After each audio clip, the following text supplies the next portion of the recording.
आम आदमी पार्टी के संयोजक अरविंद केजरीवाल लोगों को दिए जा रही तमाम सुविधाओं और फ्रीबी के मसले को लेकर अपनी बात रख रहे थे। और अब आगे बढ़ते हैं और बात करते हैं सैफ अली खान केस से जुड़ी बड़ी खबर की। आरोपी मोहम्मद शरीफुल इस्लाम के फिंगरप्रिंट मैच नहीं हुए हैं, ऐसा सूत्रों के हवाले से खबर आ रही है। शरीफुल के फिंगरप्रिंट्स ने जांच को अब सवालों में डाल दिया है। मुंबई पुलिस ने और जांच के लिए सैंपल लिए हैं। कपड़े और ब्लड सैंपल एफएसएल जांच के लिए भेजे गए हैं। सैफ अली खान पर हमले के मामले में एक बड़ा अपडेट सामने आया और सूत्रों के मुताबिक सैफ के घर पर पाए गए उन उंगलियों के निशान बांग्लादेशी शरीफुल इस्लाम शहजाद के नमूनों से मेल नहीं खाते हैं। इसे 16 जनवरी को सैफ पर हमला करने के आरोप में गिरफ्तार किया गया था। मीडिया रिपोर्ट के मुताबिक जांच सीआईडी ने की थी। इसने शरीफुल के फिंगरप्रिंट पर निगेटिव रिपोर्ट दी है।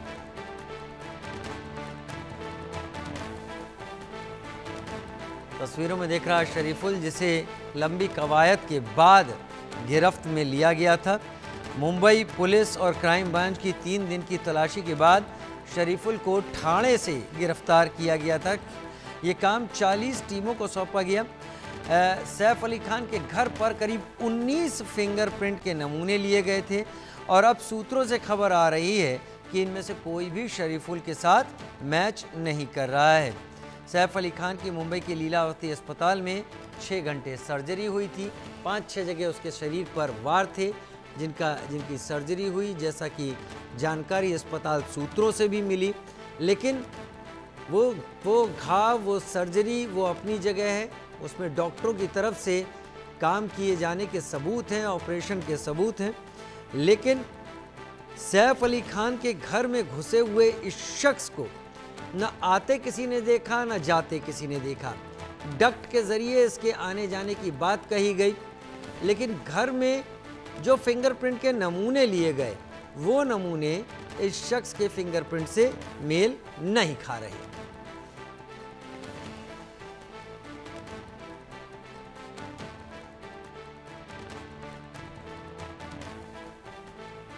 एलन राव साहब, पूर्व डीसीपी, हमारे साथ दिल्ली पुलिस इस वक्त जुड़ गए हैं। Jitendra Sharma, senior executive editor, हमारे साथ इस वक्त जुड़ गए। एलन राव साहब, पहला सवाल मैं आपसे कर लेता हूं। पहला सवाल ये कि घर में मिले हुए 19 फिंगरप्रिंट नहीं मिले हैं गिरफ्तार किए गए शरीफुल से। मैं क्या निष्कर्ष निकालूं? गिरफ्तारी तो हुई है, यह बात भी सच है। कोर्ट में पेश किया है, यह बात भी सच है। उसे पुलिस रिमांड पर दिया गया, यह बात भी सच है। तो क्या गलत इंसान को गिरफ्तार कर लिया गया? इन्वेस्टिगेशन चल रही है, लेकिन ये बड़ा अहम सबूत आपने बताया है कि अगर फिंगरप्रिंट नहीं मिले और 19 फिंगरप्रिंट वहां की फोरेंसिक लेबोरेटरी के ऑफिसर्स ने उठाए और उसके बाद जो पकड़ा गया शरीफुल, उसके फिंगरप्रिंट से अगर मैच किया और वो मैच नहीं हुए, तो इसका मतलब शरीफुल उस दिन उस मौके पर नहीं था जहां के वो फिंगरप्रिंट उठाए गए। ये बात तो तय है अगर नहीं मिले तो।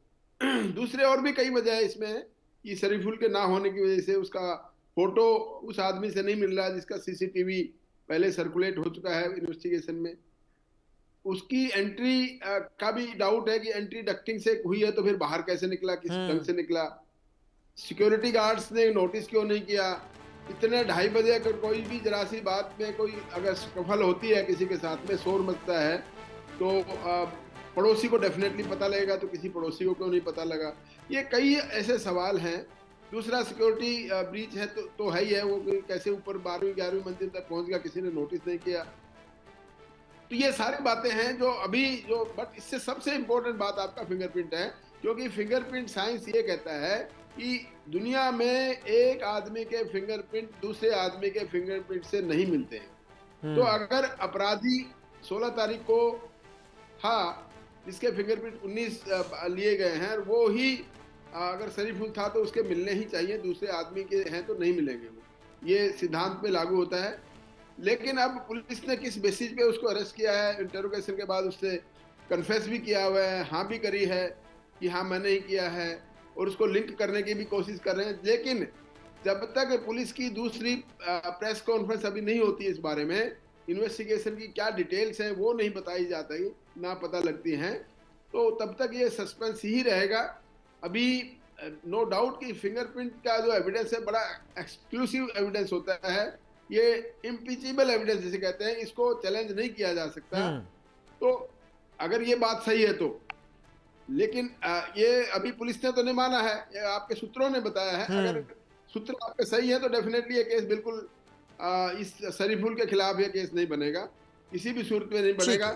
क्योंकि जरा सा डाउट अगर किसी के बारे में हो गया, अपराधी के बारे में, तो हमारा जो जुडिशियल सिस्टम है उसमें ये माना जाता है कि 99 अपराधी अगर छूट जाए कोई कोई वजह कोई बात नहीं है, किसी लेकिन एक निर्दोष को बेगुनाह सजा आदमी नहीं होनी चाहिए। और ये बेगुनाह कैटेगरी में आएगा लेकिन फिर। लेकिन ये वाकई इन्वेस्टिगेशन करने वालों को बहुत ज़्यादा परेशानी में डालने वाले ये तथ्य सामने आ रहे हैं। Senior executive editor Jitendra Sharma भी मेरे साथ जुड़े हुए हैं। जितेंद्र, अगर दो चीज़ें मैं मान लूँ जो बातें अब तक सामने आई कि मोहम्मद शरीफुल डक्ट के ज़रिए ऊपर 11वीं मंजिल तक पहुँचा, तो केवल घर के अंदर के फिंगरप्रिंट सैंपल्स ही नहीं, डक्ट में भी सैंपल मिले होंगे। जो तस्वीरें सीसीटीवी सर्कुलेट हुई थी उसमें जो चेहरा दिख रहा था वो बाकायदा रेलिंग पकड़ता हुआ जा रहा था। मेरा मानना है कि एफएसएल वाले या पुलिस वाले हमसे कहीं ज़्यादा इन चीज़ों को पैनी निगाह से देखते हैं, तो उस रेलिंग के ऊपर भी फिंगरप्रिंट्स होंगे। लेकिन अगर एक भी फिंगरप्रिंट नहीं मिल रहा है तो क्या गलत आदमी पकड़ लिया गया, जितेंद्र? देखिए राजीव, पुलिस अपनी इन्वेस्टिगेशन कर रही है और निश्चित तौर पर जो एविडेंस है वो वहाँ से उठाए गए होंगे। लेकिन जिस तरह का इंसिडेंट हुआ है, शरीफुल को जब घर के अंदर घुसा और वहाँ पर उसने इस इंसिडेंट को अंजाम दिया जिसमें सैफ को उसने चाकुओं से घायल कर दिया और उसके बाद वो वहाँ से फरार हो गया। पुलिस एक्टिवेट हुई, पुलिस ने अपनी जांच शुरू कर दी और वहाँ पर जितने भी सैंपल्स थे वहाँ से उठाए गए होंगे।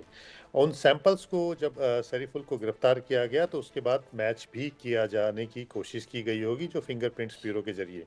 अब क्योंकि घर के अंदर ये इंसिडेंट हुआ था, घर के अंदर काफ़ी लोग मौजूद थे, अब क्या सही से वहाँ से जो फिंगरप्रिंट्स हैं वो सही से उठाए गए थे या नहीं उठाए गए थे, इसके ऊपर भी सवाल खड़े होते हैं। क्योंकि जो बात सामने आ रही है कि जो 19 फिंगरप्रिंट्स हैं शरीफुल के, वो वहाँ से उठाए गए, लेकिन शायद वो मैच नहीं किए, इस तरह की जानकारी निकल कर के आ रही है।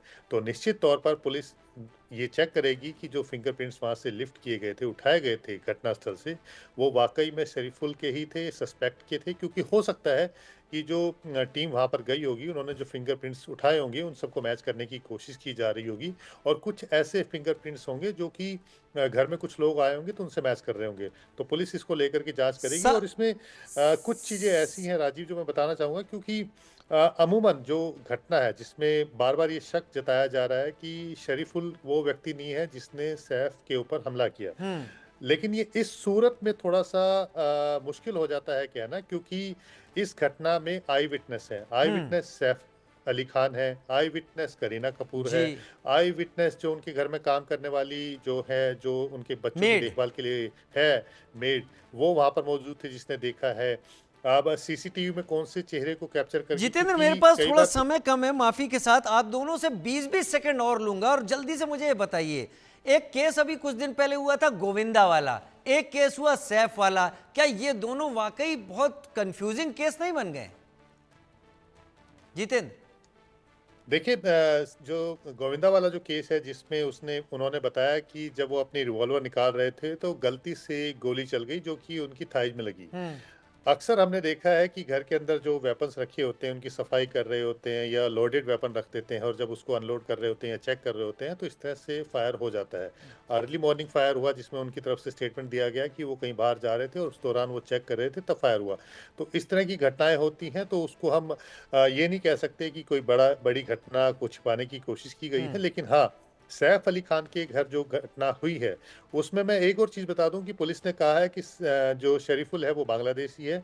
इस बात की पुष्टि इस बात से भी होती है कि उसके पिता जो कि बांग्लादेश में है, मोहम्मद रऊल उनका नाम है, जो कि जूट कंपनी में काम करते हैं, उन्होंने भी इस बात को माना है कि ये उनका बेटा है। और करीब मार्च अप्रैल 2024 में ही वो भारत में आ गया था, गलत तरीके से एंट्री की थी उसने, और वो हर महीने अपने पिता को पैसे भी भेजता है। ये बात भी उन्होंने वहां पर कही है, बीएनपी का लीडर भी है।